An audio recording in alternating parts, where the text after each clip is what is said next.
This is Where We Live. I'm John Dankosky.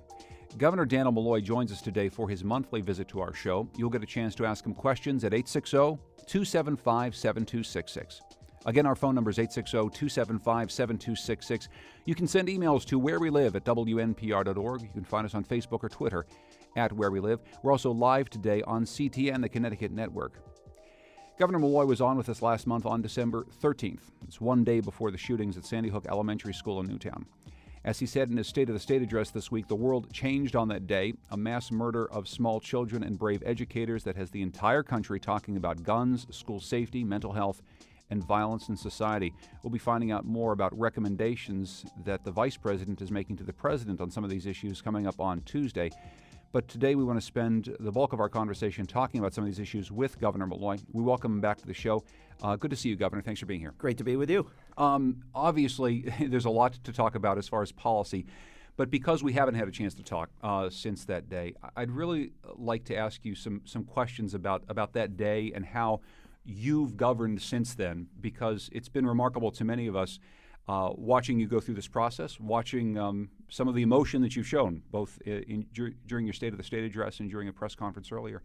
I'm wondering if you can take us back to that day again, just a day after we met, and just talk through a little bit about some of what you had to do that day. I mean, I think the day began as most other days did. I got out and ran and did some exercise, drank a lot of coffee as I do in the morning. Got to the office, had a series of meetings. I think it was in the second of those meetings that Marco Jakian came in and said that there had been a shooting at or near a school, but there weren't any casualties. And then a little while later, we got a message that, well, perhaps there was one casualty, which, of course, then made it sound like, well, maybe it was a domestic situation. And then I think I was having we have these sub-cabinet meetings where we group people according to subject matter. So it was during the second one of those that I was informed that this was far worse than the early reports, and in fact that many people had lost their lives. So obviously I stopped. I got out of that meeting. I think we ended the meeting because both the Lieutenant Governor and I then proceeded down to Sandy Hook School, actually to the firehouse. Got there and it was. People were rushing about. Our state police were there. I think there was one or two representatives, some federal services. The the Newtown fire chief. The police chief was there. The first select woman who I did know.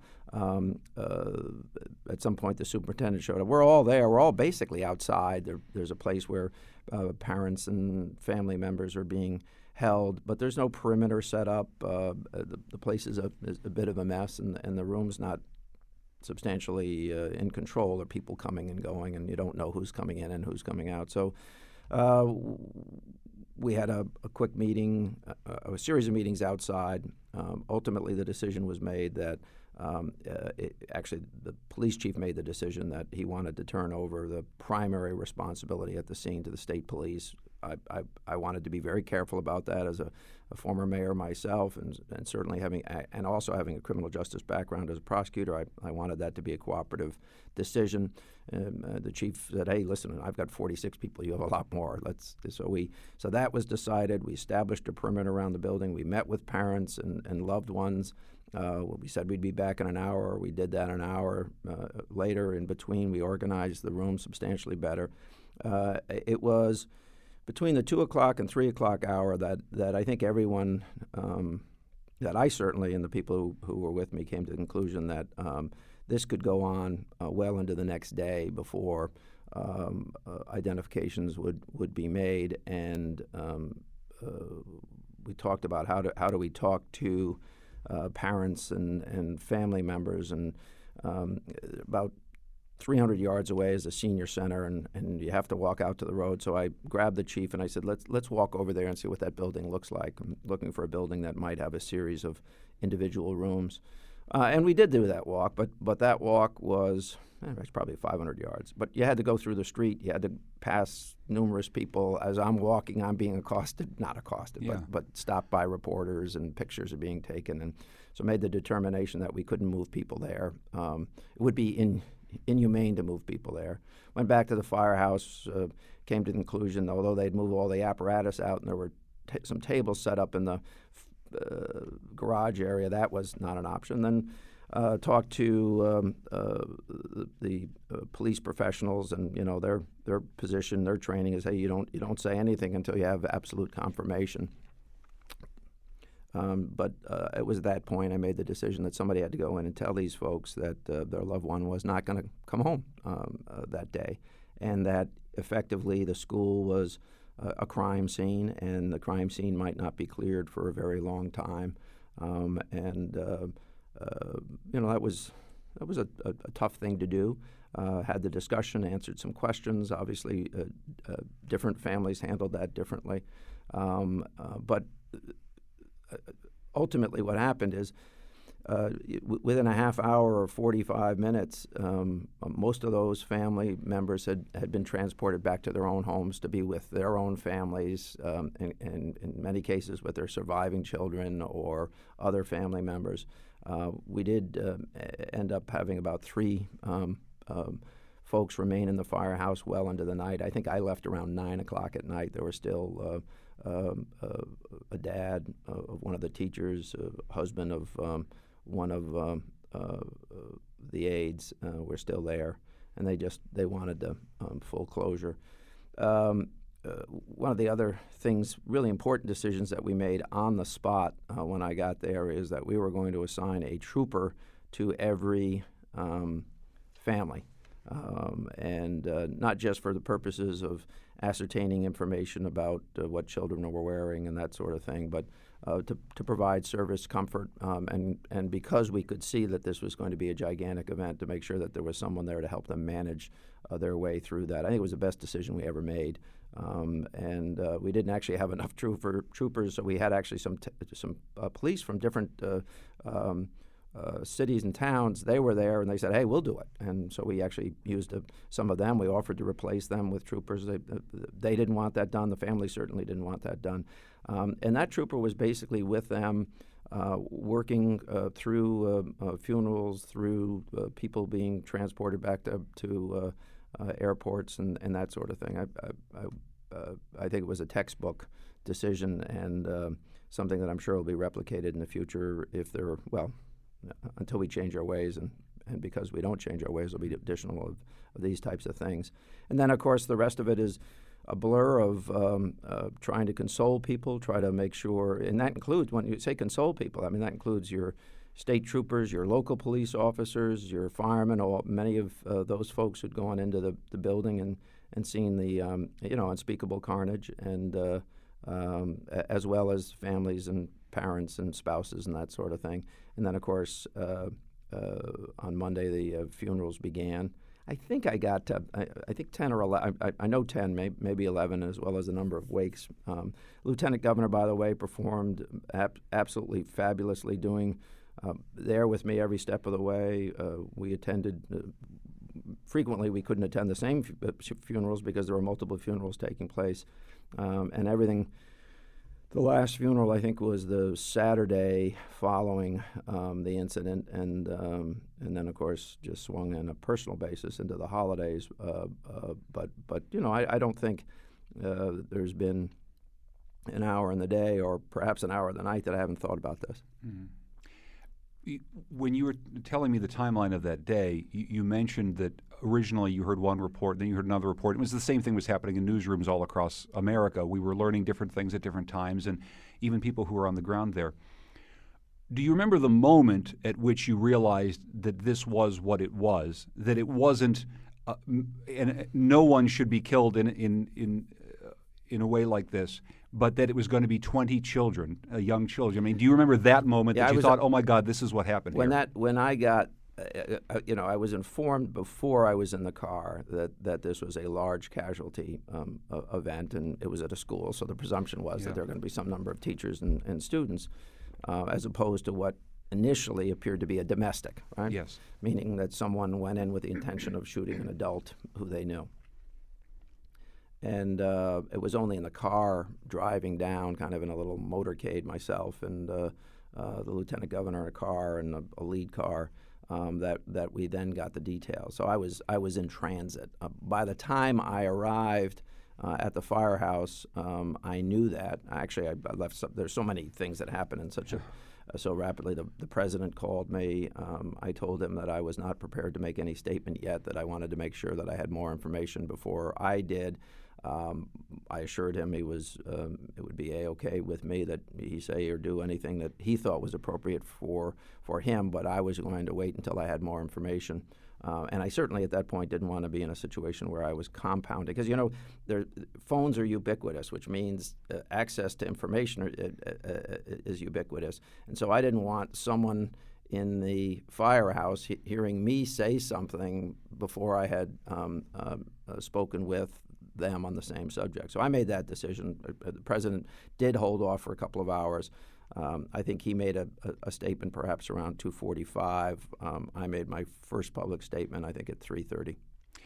When you talk about consoling the families and then consoling all of the first responders, one of the things that struck me about this particular crime, because of the nature of it, is there were so many people to console, and I know that over the course of the next couple of days in the addresses that you were giving, you were trying to do that. You were essentially trying to console an entire state which was stricken. Every single teacher in every single school felt scared that day. Every single parent felt scared that day. And I'm wondering how you thought about that role that you had of trying to set people somewhat at ease on this day in which it seemed like everyone in our state was affected. Well, I'm not sure I processed that fully intellectually. I mean, I knew that at the firehouse somebody had to take a lead, and somebody had to decide that protocols that might fit another situation didn't fit this situation, and that because I was the senior, in essence, the senior person there, I made that decision. After that, I wanted to be very respectful of the people. I mean, as understanding as devastating as this is to everyone in Newtown, it's far more devastating to the family members and the survivors, far more devastating to the community. And so it was very important to me to honor the first select woman, to honor the superintendent, to make sure that the local folks understood, that I understood that this was as bad as it is for everyone. They were within that kind of initial ring. And then, you get to messaging. I made a decision that I was not, I gave a very short statement twice that day. I didn't want to get into discussions about it. I knew that there was plenty of time, as there has proven to be plenty of time to talk about those things. The decision by the community, actually, I think the decision to have a memorial service, there was a memorial service that night, yes. The night of the shooting. At the Catholic Church. I went to that, then went back to the firehouse, stayed there another hour and a half. That's when I went home. And then things started to play themselves out. There was a counseling center set up at the middle school the next day as part of my travels in Newtown the next day, including to a synagogue. I also got to there, met a teacher who was, as you say, badly shaken. She happened to be a teacher from Sandy Hook School. Gave her a hug, talked to her husband. She said she wasn't sure she could ever teach again. I tell you this story because I visited the school in Monroe where we moved the Sandy Hook School to, and that morning, which is a week or so ago, I got up in the morning and I remember thinking, am I going to see the teacher? And sure enough, going through the cafeteria where the teachers were eating after having had kind of a convocation, I got to see her, and that was great. As far as messaging, it was, listen, you have to express outrage and compassion and help people move on, and that's what I tried to do that Sunday night at that memorial service, understanding that, listen, I'm the governor. I'm not the first selectman. I'm not the president, and I had a different role there. One of the interesting experiences of the whole thing was the president was coming, and I think it was a good thing. And by the way, I think he gave an astounding speech. In fact, after everyone heard the speech, they didn't know whether to applaud or what to do. There was like this moment that people waited, and it wasn't because they didn't like the speech. They just didn't know what was entirely appropriate. But because the president was going to go room to room, he asked, or the staff asked, that Pat Lodra, the first select woman, and my wife Kathy and I, we split up and go to rooms so that the families wouldn't be waiting too long. And so we did that. So I got a chance then to speak with family members who I hadn't seen since the Sandy Hook firehouse. And we had some wonderful discussions, and people exhibited unbelievable strength in many cases. And so that was a wonderful experience. I think it was very upsetting to my wife, and it was upsetting to me. My wife hadn't been there, so this was the first time she's meeting a lot of these folks. But the strength that these parents, many of these parents exhibited, and spouses, was just amazing. And how many came. You know, I had a conversation with the White House folks, and they couldn't believe how many of the parents and family members came. And you know, this relates to something I said a little while earlier. They believe that this decision to assign everyone a police officer as a liaison was helpful in that. You know, so I had some time to think about what I was going to say, and I put some brief remarks together in my head, as I usually do, and gave that address. We have even joked with you on the show before about how you like to work and how you feel like if you work hard enough, you can get a lot of things done. And something that's, I guess, struck me in the last couple weeks and seeing some of the emotion that you've shown in some of these times is that, look, Governor, I'll just say this. I'm a person like that, too. I think if I work hard enough, I can get a lot of things done. And sometimes things are out of your control. And I guess I'm wondering if that is something that struck you over the course of time, that this is a problem that as much as you would like to, you really couldn't do very much about. When you showed up that day, you were going to do the best you could. But Dannel Malloy, as hard as he was going to try, couldn't do all the things that he really wanted to do. Well, you know, I agree with that. Don't get me wrong. But there's a role to play. I mean, listen, there are many things in all of our lives that are beyond our control. And in many of those situations, a family member, a friend, or someone in authority steps forward to help you through that process, right? So, and so here, I'm not in control of this, but I feel an obligation to try to help as many people through the process as I could, and so that's what you do. You know, you're never trained for this. Don't get me wrong, but I've been in public service through a number of tragedies, not the least of which was the 9/11, where Stanford lost a good number of citizens. So that very different type of situation, but nonetheless devastating. And you know, listen, you call upon every one of those experiences to try to do the best you can in the next experience. When we come back from our break, we're going to be talking about some of the policy issues that come out of the Newtown shootings. We're talking with Governor Dannel Malloy. If you want to join this conversation, ask some questions, 860-275-7266. You can email wherewelive@wnpr.org. You can tweet us at wherewelive.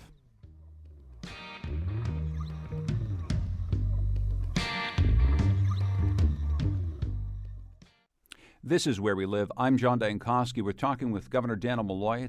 It's our monthly visit with him as he comes back to Where We Live. We're talking about the aftermath of the Newtown shootings. And if you want to join us, 860-275-7266. You gave your State of the State address earlier this week. Of course, that was a much different address than you'd expected to give when you started writing it in December.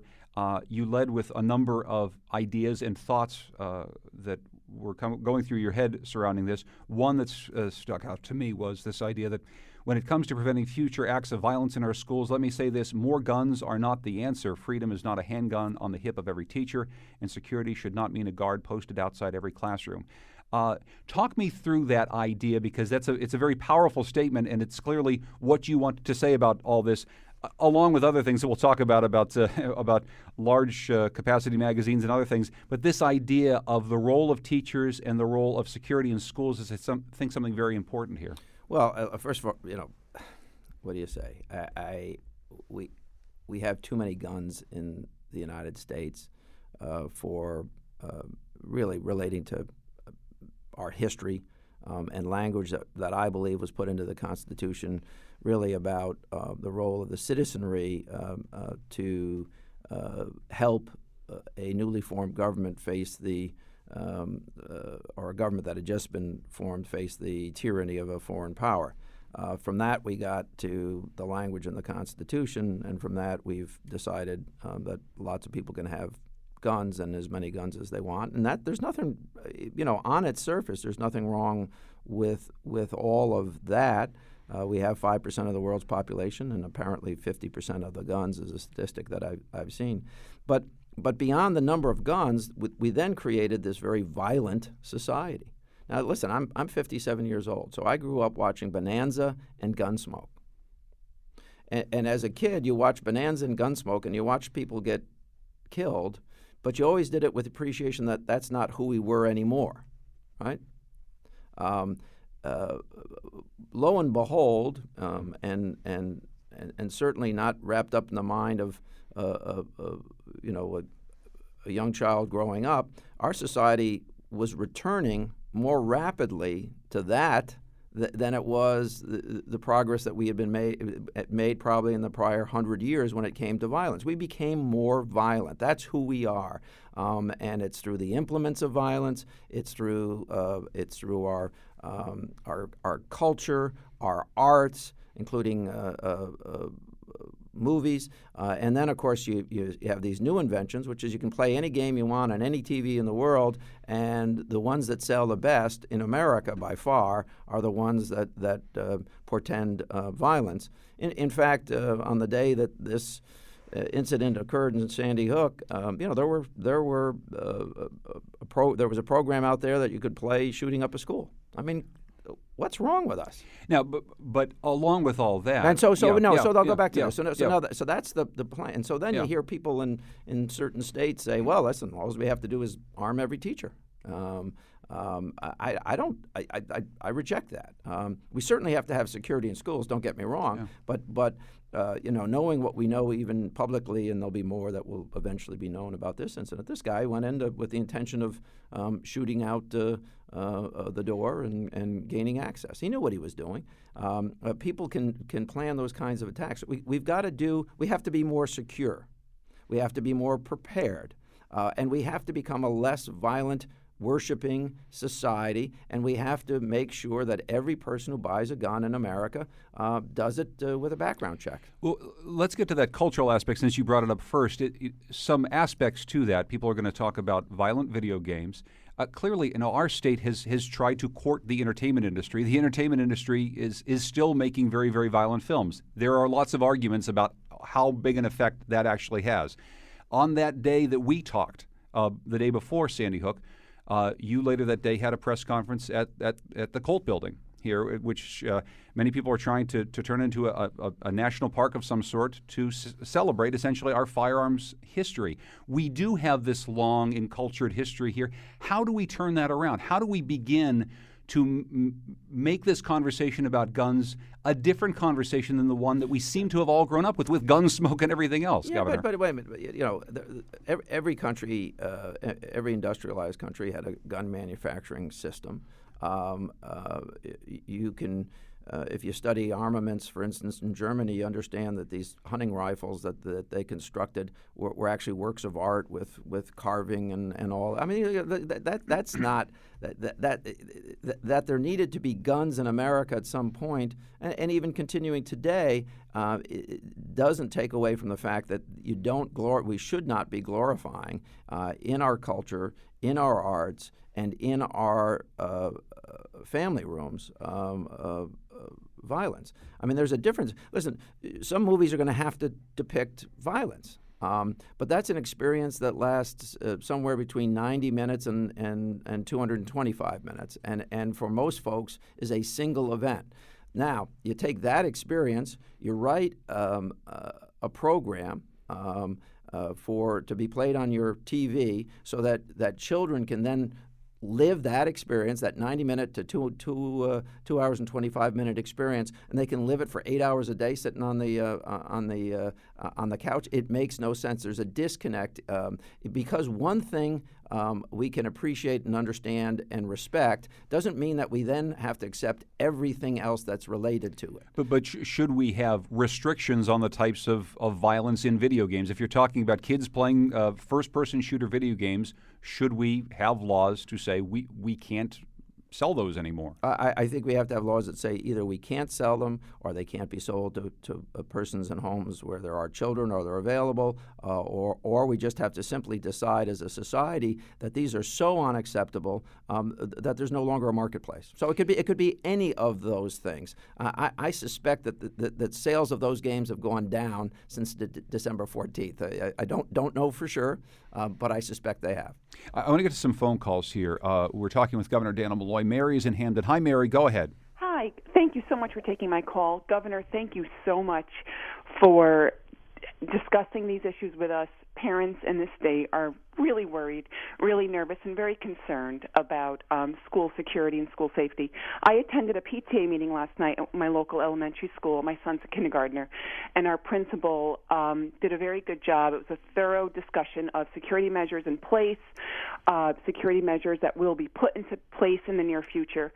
And as I'm hearing all of this talk from my principal, I couldn't help but wonder how safe can we make buildings, elementary school buildings that have been built decades ago with no security measures like these in mind.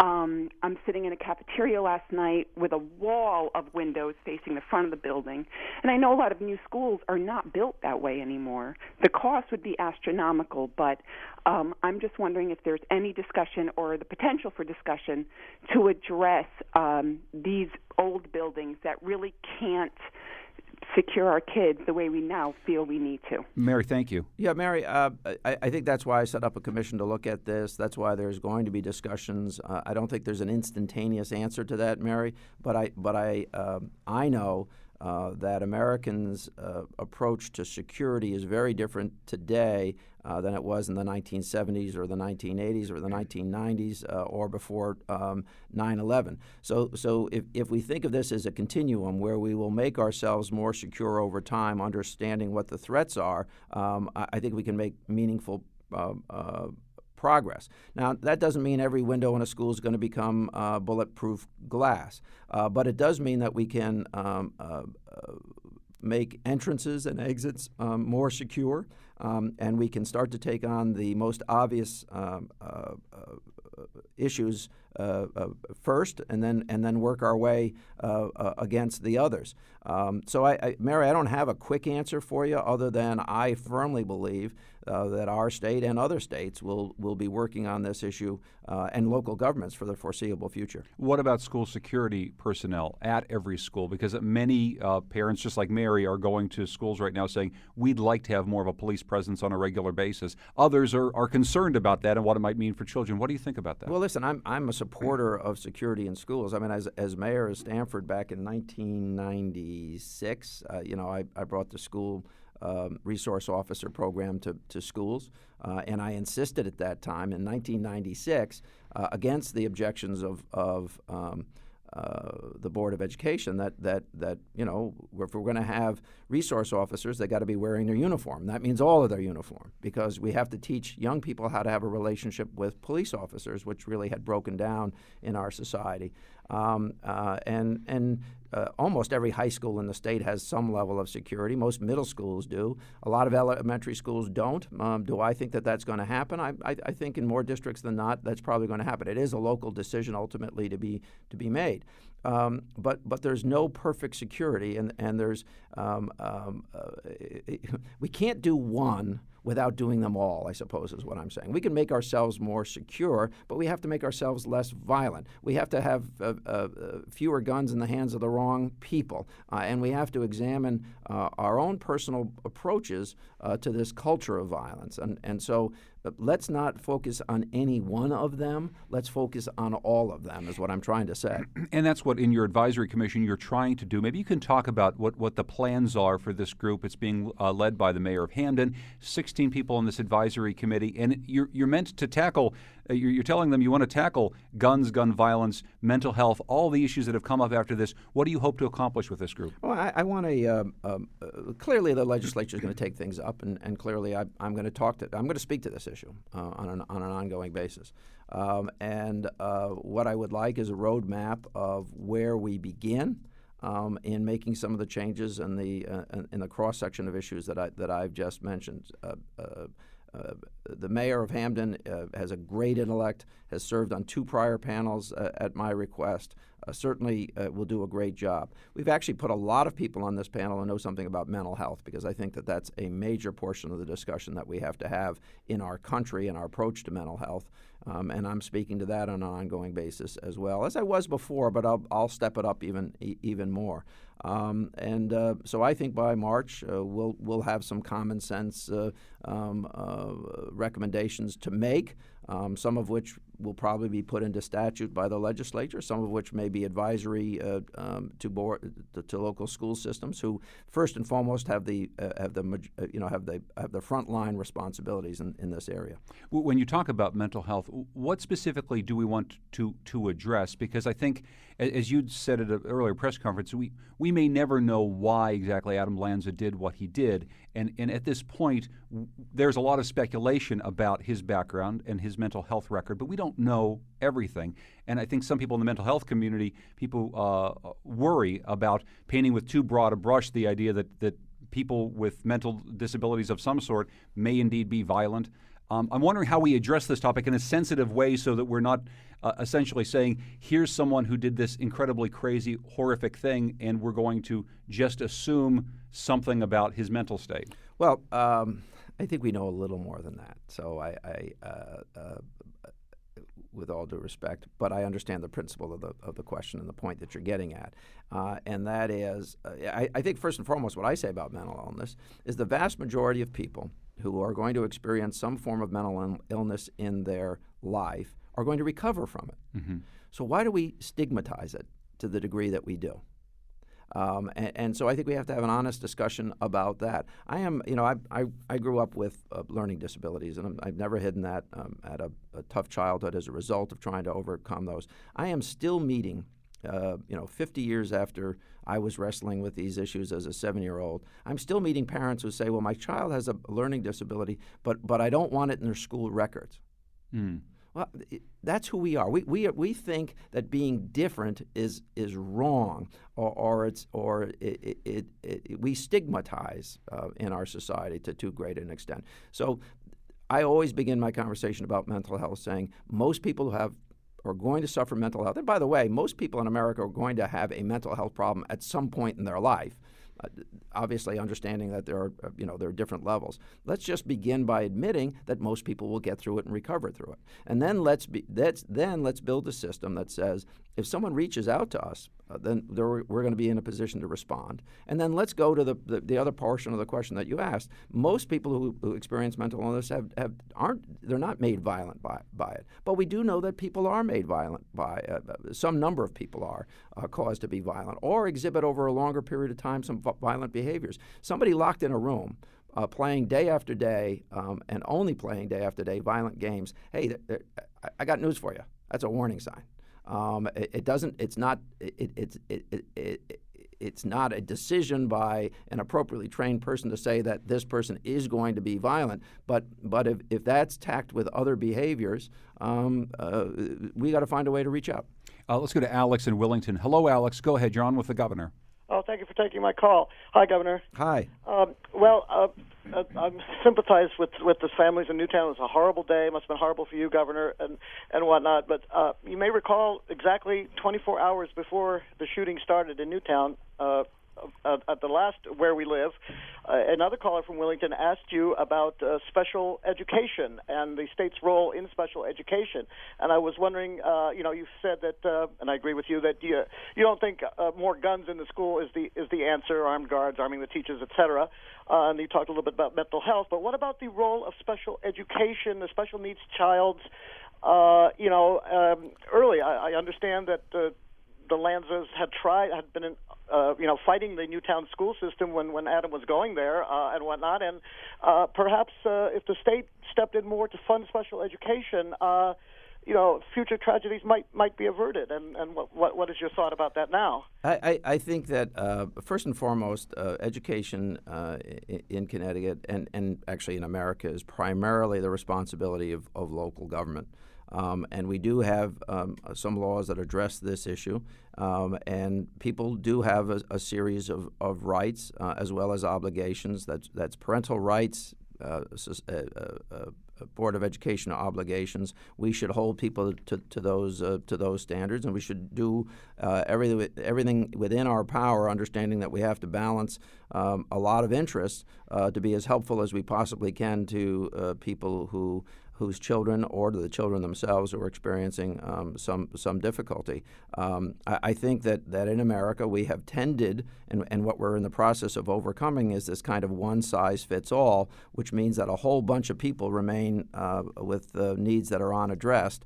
We're a lot better than we were, let me assure you, 50 years ago, and I think we're moving in the right direction, and hopefully we'll continue that process. One more quick phone call here before our break. Kathy is in Meriden. Hello, Kathy. Hello. You're on the air. Please go ahead. Okay, I just wanted to address the comment made earlier that someone who suffers from mental illness, I guess what the governor was saying was that was not a chronic condition, that they're cured from that. Is that correct? Yeah, most people who suffer a time or a disease, most people listen.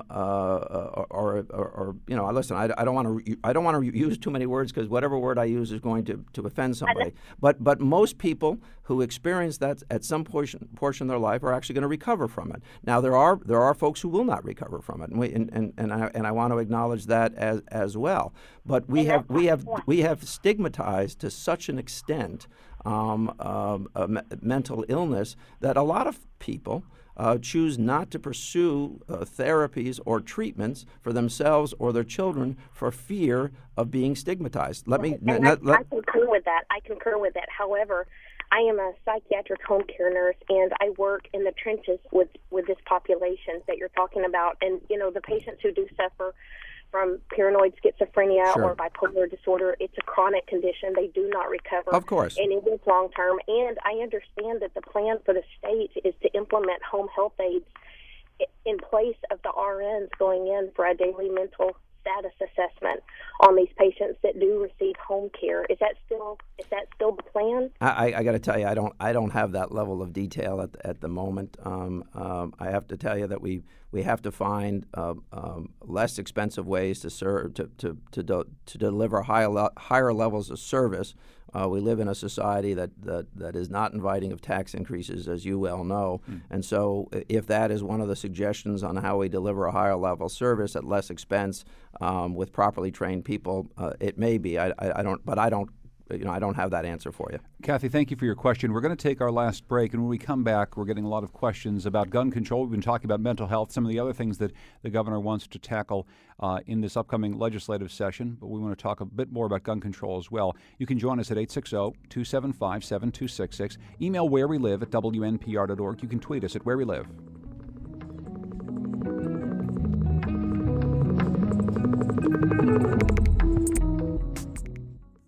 This is Where We Live. I'm John Dankosky. Coming up on Monday's show, Connecticut doesn't have smog like Los Angeles or Beijing, but it doesn't mean the air quality is always all that good. Last year, Connecticut had the worst air quality in New England. We'll talk with researchers and officials about what is in our air and how it affects our health. It's coming up on the next Where We Live. You can join us on air and online at WNPR.org.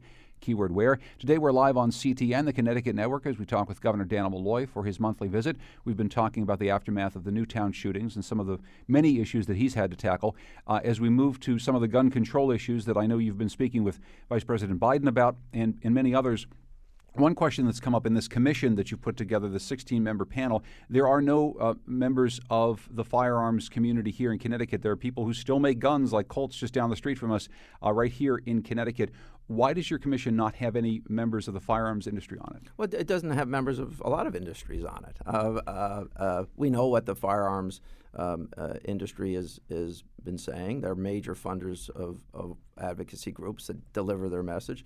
Having said that, the firearm industry absolutely is invited to come forward with suggestions, just as I think lots of other people will come to these meetings and make suggestions. So there's no desire to exclude them, but as you look at the membership of the group, it really is made up of people with a mental health background primarily, or a first response background primarily, but they're going to then listen to people with other backgrounds and other ideas, including the firearms industry. Listen, as a governor, I'm actually a member of the Sportsman's Caucus because I believe it's absolutely important that we not only protect people's rights to do hunting, that we actually make them easier, better, and encourage it. So I am not anti-gun. I'm not saying that no one should have a gun. I'm just saying that we should have reasonable and better regulation, and that a state like us that has taken the lead in many ways on this issue, as well as mental health. We're ranked in the top 5 in mental health services. We're ranked in the top 5 on gun control issues. But there are all these other things that are playing themselves out in our society. I can go to a gun show, buy a handgun I can buy multiple handguns at that show in Florida or Virginia. I can get in my car. I can drive them up to Washington, D.C., Philadelphia, New York City, or one of the urban areas in our state or Massachusetts, sell those guns on the street, and that's how many of the guns that are used in crimes within our neighborhoods are getting to our state. That's the reality. Let's close that loophole. Closing loopholes like you've been talking about, background checks. For every gun purchased. Every gun purchased. Talking about the different types of ammunition sold and the capacity of the magazines. One question I've had, you brought this up early on. We had a bill on the last legislative session that really went nowhere about this.